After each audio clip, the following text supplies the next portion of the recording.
A true friendship is a powerful thing, and that's just the case for our next guests. The co-authors of Just Cate, a dual memoir of their lifelong friendship and journey with a spirited child with Down syndrome. Joining me now are best friends Noelle, Alix, and Angela Martin. Ladies, thanks so much for being here, and you look great. It's great to be here. Thank you so much. Thank you so much. All right, let's talk about the book. You say that it's a dual memoir, so I'm assuming it explains both of your lives, follows both of your lives? It's a story. It's a story of both of us and our 30-something years, and how we, just as friends, carry each other along the journey. All right, and I guess we should go back a couple years. How did the friendship start?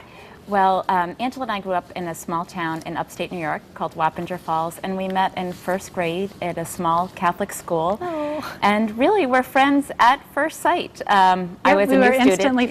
instantly friends. And we went to grade school together, high school together, different colleges. Wound up actually meeting, though, in college when we did a semester overseas when we were juniors, and kind of have been friends ever since we were 5 years old. Oh, I love that. That's such a great story. So you kind of had parallel lives, would you say? You were really close throughout most of it?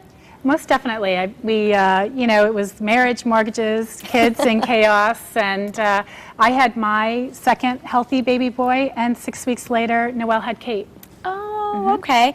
And Noelle, how did Cate's unexpected birth initially affect you?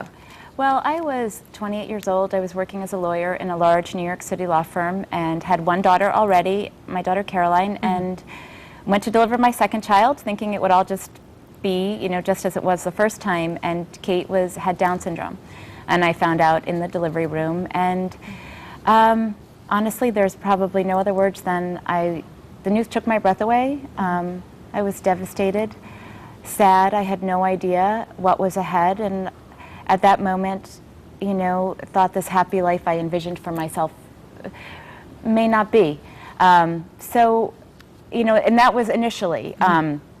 So certainly that I feel like changed my life for the better, but at that moment I didn't know it. I mean, you were very young at the time too, so wow, that's just really, what was your reaction? And for me, I questioned fate and faith. Here I had this healthy baby boy, but it could have been me. Why was it Noelle and not me?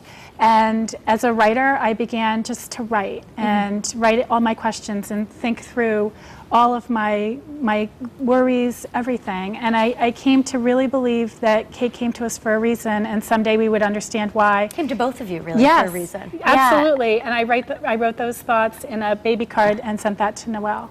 And I was home in my apartment, and all my visitors had left, and this card came, and it was from Angela. And I hadn't spoken to Ange since I had Cate.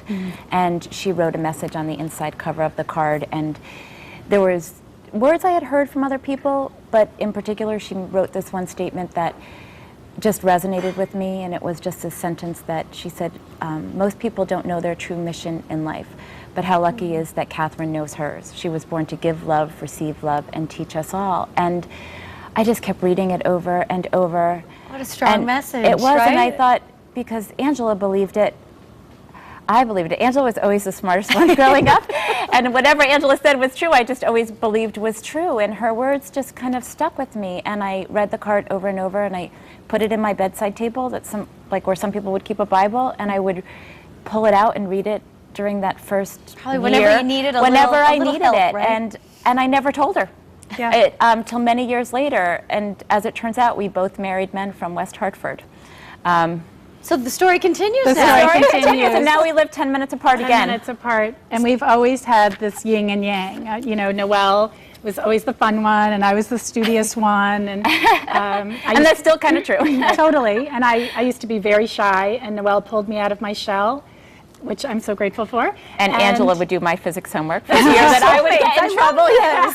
Well, let's talk about Cate. Tell me a little bit about her. There's a lot to talk about with Cate. She was born fiery. She was born stubborn. She was born independent. And she was born hilarious. She's just, gosh, she's the greatest gift. As all my daughters are, she's just got a wild card kind of personality. So it's created just tons of chaos, tons of fun, tons of unexpected. I'm sure there's never a dull moment, it seems like. You know what? And Tim and my husband and I, Tim, always say, what would we do? Like, well, we'd have nothing to talk about because everything centers usually around like whatever insanity's going on, kind of involving Cate. And that's whenever I go visit my family, they're like, give us another Cate story. They love to hear all the new ones. And they said, you got to write these down. You got to write these down. So I was driving home from New York and called Angela, and I'm like, hey, could you help me write a story about Cate's antics? Angela being a writer and creative, and me being a lawyer who writes one sentence that goes on for 2 paragraphs that nobody can understand. So is that how the book got started? That's how the book got started. Oh, okay. It all comes together. But then as we started writing,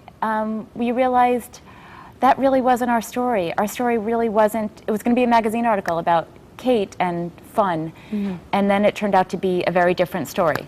Yeah, it evolved into something bigger. We very quickly knew through self-reflection and talking and laughing and crying a little that it was something more. Tell me Cate and lemons. Yeah. Which is kind of unique, because not everyone bites into a lemon or really enjoys lemons. Yeah, and why would you? Exactly. Why would you slice it in half and as she does go, eat them? There she is. We're watching her do it. She's been eating lemons since she's been a baby. And it's not like, the significance is not making lemonade out of lemons. It's really just that Cate loves lemons. And Cate lives her life doing exactly what she loves to do, without regard as to what she's supposed to do.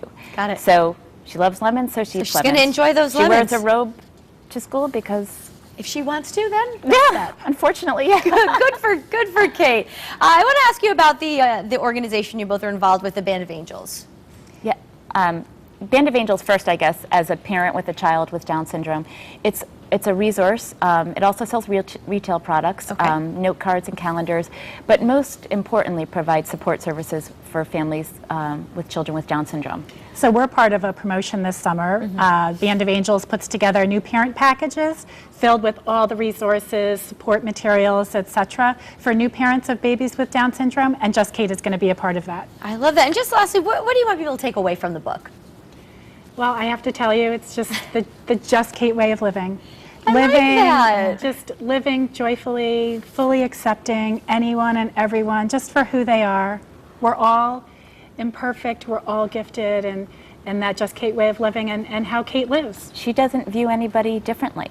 She views the principal and the individual who does custodial duties equally the same. She, views the person who's got 30 piercings equally with no reservation, and I should too. And that's kind of what we've learned. Ladies, thanks again. The name of the book again is Just Cate. Thank you Thank so you much. so much. All right. Thanks for having us. My pleasure. Coming up